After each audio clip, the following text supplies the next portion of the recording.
My talk was essentially security for activists.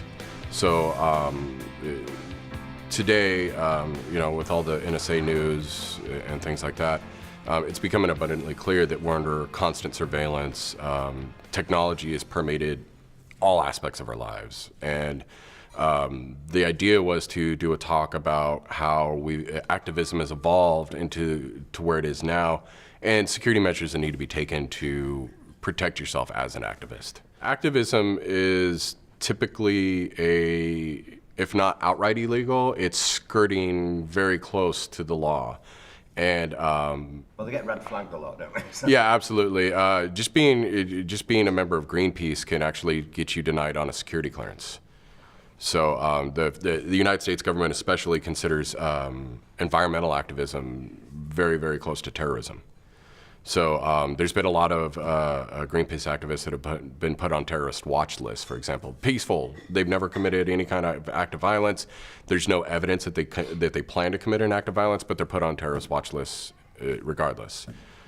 PETA, PETA is a little bit more, tends to have a little bit more of a extremist association with it, but still, for the most part, they're very peaceful. They don't commit extremist acts. Same thing. A lot of them have been put on terrorist watch lists as well. No-fly lists. They can't get on a plane. Things like that.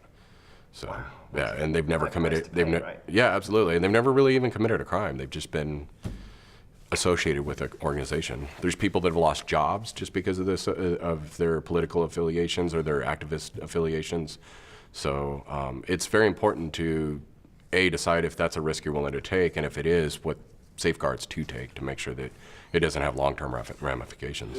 There's no one simple solution, unfortunately. It's to be really secure. There's a patchwork of things you need to do, unfortunately. You need to do some real-life operational security. You need to do some encryption on the back end. You need to make sure you don't trust your phone whatsoever. I highly recommend, if you're going to be going to like activist-type engagements, maybe even leave the phone at home. Don't take it with you at all. Cell phones are not to be trusted in any way, shape, or form. If you're an activist, you can't trust your cell phone. Treat it like it's the plague. The government, corporations have the ability to monitor, track you, watch you, listen to you through your cell phone at will, essentially. I mean, they really do. What's that? Even pay as you go?